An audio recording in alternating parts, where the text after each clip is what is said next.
شورا کا شور مچاتے پھرتے ہو. معلوم ہے شورا کسے کہتے ہیں؟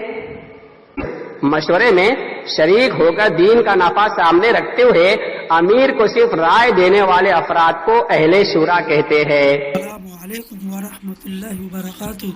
ساتھیو، استقبال ہے آپ کا ہمارے یوٹیوب چینل دلی مرکز لائیو بیان میں. آج ہم آپ کے سامنے لے کر آئے ہیں لوگ جو شورا کا شور مچاتے ہیں. کیا ہے شورا؟ کس کو کہتے ہیں شورا؟ کیا مطلب ہے شورا کا؟ تو آئیے ساتھیو، ہم اور آپ مل کر سنتے ہیں اس بیان کو، جس کے اندر بتایا گیا ہے کہ شورا کسے کہتے ہیں اور شورا جو ہے کیسے بنائی جاتی ہے، کن لوگوں کو جو شورا کے اندر شامل کیا گیا ہے. تو آئیے ساتھیو سنتے ہیں اس آڈیو کو. نحمد و نصلی علی رسولہ الکریم، اما بعد. بسم اللہ الرحمن الرحیم. خود ساختہ عالمی شورا سے حضرت جی مولانا انعام الحسن صاحب، میاں جی محراب صاحب اور مزید دارالعلوم دیوبند کے فتوے کے بعد عالمی اجتماع بنگلہ دیش جنوری 2017 میں موجود تقریباً 110 ملکوں کی شورا کے منتخب کردہ عالمی امیر شیخ الحدیث حضرت جی مولانا محمد سعد صاحب دامت برکاتہم کی امارت سے مخالفت اور بغاوت کرنے پر چند عاجزانہ سوالات. نوٹ: تمام حضرات سے ہماری عاجزانہ درخواست ہے کہ یہ سارے سوالات اچھی طرح یاد کر کے یہ سارے سوالات اچھی طرح یاد کر کے مولانا محمد سعد صاحب اور عالمی مرکز نظام الدین کے خلاف جگہ جگہ جا کر لوگوں کو بدظن کرنے والوں کی من گھڑت باتوں کو سننے کے بجائے ان سے ان سوالوں کا اکرام کے ساتھ جواب طلب کرے. حضرت جی مولانا انعام الحسن صاحب نے اپنے انتقال کے بعد صرف اور صرف امیر طے کرنے کے لیے حضرت عمر رضی اللہ تعالی عنہ کی اتباع کرتے ہوئے 10 نامزد افراد کو طے کیا تھا، جسے حاسدین نے حضرت جی مولانا انعام الحسن صاحب کے انتقال کے بعد تبلیغی جماعت کے کام کو لے کر چلنے والی شورا کا نام دیا. دوبارہ سنیں. حضرت جی مولانا انعام الحسن صاحب نے اپنے انتقال کے بعد صرف اور صرف امیر طے کرنے کے لیے حضرت عمر رضی اللہ تعالیٰ عنہ کی اتباع کرتے ہوئے 10 نامزد افراد کو طے کیا تھا، جسے حاسدین نے حضرت جی مولانا انعام الحسن صاحب کے انتقال کے بعد تبلیغی جماعت کے کام کو لے کر چلنے والی شورا کا نام دیا. نوٹ: مشورے میں شریک ہو کر دین کا نفع سامنے رکھتے ہوئے امیر کو صرف رائے دینے والے افراد کو اہل شورا کہتے ہیں. سنو، دھیان سے سنو. شورا کا شور مچاتے پھرتے ہو. معلوم ہے شورا کسے کہتے ہیں؟ مشورے میں شریک ہو کر دین کا نفع سامنے رکھتے ہوئے امیر کو صرف رائے دینے والے افراد کو اہل شورا کہتے ہیں. اور جو آج شورا کا شور مچا رہے نا، ان کا کوئی بھی امیر نہیں ہے. اور حدیث میں آتا ہے جس کا کوئی امیر نہ ہو اس کا امیر شیطان ہوتا ہے. حیات الصحابہ اردو کتاب جلد نمبر 2 باب امر خلافت کی صلاحیت رکھنے والے حضرات کے مشورے پر امر خلافت کو موقوف کر دینا، صفحہ نمبر 51، 52، 53 پر امیر بنانے کے متعلق تفصیل سے ذکر کیا گیا ہے. سوالات پڑھنے سے پہلے مطالعہ کر لے، جس کا خلاصہ یہ ہے کہ حضرت عمر رضی اللہ تعالیٰ عنہ نے اپنے بعد صرف اور صرف امیر طے کرنے کے لیے 6 نامزد صحابہ کو طے کیا تھا کہ یہ 6 حضرات میرے انتقال کے بعد مشورے سے ایک امیر طے کر لے. پھر حضرت عمر رضی اللہ تعالیٰ عنہ کے انتقال کے بعد حضرت عبد الرحمن بن عوف رضی اللہ عنہ نے فیصل بن کر حضرت عثمان غنی رضی اللہ تعالیٰ عنہ کے ہاتھوں پر بیعت کی، پھر سب نے بیعت کیا. نوٹ: یہ 6 نامزد صحابہ کا حضرت عثمان رضی اللہ تعالیٰ عنہ کے ساتھ یا حضرت عثمان رضی اللہ تعالیٰ عنہ کے بعد پوری سیرت میں عالمی شورا بنا کر باری باری فیصل بننا ثابت نہیں ہے. نوٹ: امیر مشورے میں صرف نامزد افراد سے رائے لینے کا پابند نہیں ہوتا. امیر مشورے میں صرف نامزد افراد سے رائے لینے کا پابند نہیں ہوتا، بلکہ عام سے عام ساتھی سے بھی رائے لے سکتا ہے. یہاں تک کہ حضور اکرم صلی اللہ علیہ وسلم اور صحابہ کے مشورے میں منافقین بھی شامل ہو کر رائے دیتے تھے، اور امیر کسی سے رائے لیے بغیر بھی فیصلہ کرنے کا حقدار ہوتا ہے. اور امیر کسی سے رائے لیے بغیر بھی فیصلہ کرنے کا حقدار ہوتا ہے، اور کسی سے رائے لیے بغیر فیصلہ کرنا یہ عمل بھی سیرت سے ثابت ہے.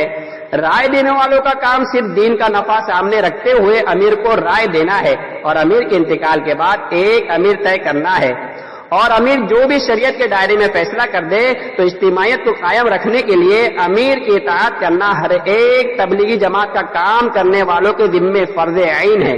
کیا ہے؟ فرض عین ہے، چاہے بات سمجھ میں آوے یا نہ آوے۔ دوبارہ سنیں، اور امیر جو بھی شریعت کے دائرے میں فیصلہ کر دے تو اجتماعیت کو قائم رکھنے کے لیے امیر کی اطاعت کرنا ہر ایک کام کرنے والے کے ذمے فرض عین ہے، چاہے بات سمجھ میں آوے یا نہ آوے۔ لیکن مشورے والے نامزد افراد باری باری فیصل بنے، یہ عمل صحابہ کی سیرت سے ثابت نہیں ہے۔ لیکن مشورے والے نامزد افراد باری باری فیصل بنے، یہ عمل صحابہ کی سیرت سے ثابت نہیں ہے۔ حضرت جی مولانا انعام الحسن صاحب نے اپنے بعد صرف اور صرف امیر طے کرنے کے لیے 10 افراد طے کیے تھے۔ ان کے نام یہ ہے: نمبر 1 حاجی عبد الوہاب صاحب دامت برکاتہم، نمبر 2 مفتی زین العابدین صاحب، نمبر 3 مولانا سعید احمد خان صاحب، نمبر 4 حاجی عبد المقیس صاحب، نمبر 5 بھائی افضل صاحب، نمبر 6 مولانا عمر پالن پوری صاحب، نمبر 7 میاں جی محراب صاحب، نمبر 8 مولانا اظہار الحسن صاحب، نمبر 9 مولانا زبیر الحسن صاحب، نمبر 10 شیخ الحدیث حضرت جی مولانا محمد سعد صاحب کاندھلوی دامت برکاتہم۔ نوٹ: فی الحال ان 10 افراد میں سے صرف حاجی عبد الوہاب صاحب اور شیخ الحدیث حضرت جی مولانا محمد سعد صاحب دامت برکاتہم ہی حیات ہے۔ فی الحال ان 10 افراد میں سے صرف حاجی عبد الوہاب صاحب اور شیخ الحدیث حضرت جی مولانا محمد سعد صاحب دامت برکاتہم ہی حیات ہے۔ حضرت جی مولانا انعام الحسن صاحب کے انتقال کے بعد میاں جی محراب صاحب نے فیصل بن کر کچھ مصلحت کی بنیاد پر مجبوراً، کیسے یہ جملہ یاد رکھنا، کیسے؟ مجبوراً ایک امیر طے کرنے کے بجائے 3 فیصل طے کیے تھے۔ حضرت جی مولانا انعام الحسن صاحب کے انتقال کے بعد میاں جی محراب صاحب نے فیصل بن کر کچھ مصلحت کی بنیاد پر مجبوراً ایک امیر طے کرنے کے بجائے 3 فیصل طے کیے تھے۔ 1 مولانا اظہار الحسن صاحب، 2 مولانا زبیر الحسن صاحب، 3 شیخ الحدیث حضرت جی مولانا محمد سعد صاحب دامت برکاتہم۔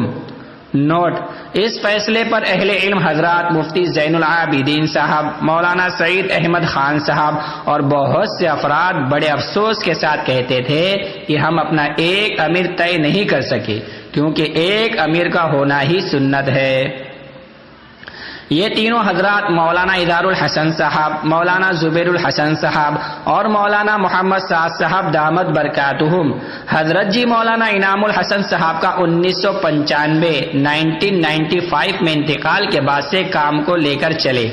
پھر مولانا اظہار الحسن صاحب کا تقریباً 1997 میں انتقال کے بعد سے مولانا زبیر الحسن صاحب اور مولانا محمد سعد صاحب 2014 تک کام کو لے کر چلے۔ پھر مولانا زبیر الحسن صاحب کے انتقال کے بعد سے اب تک 2017 یعنی تقریباً 22 سال سے، کتنے سال سے؟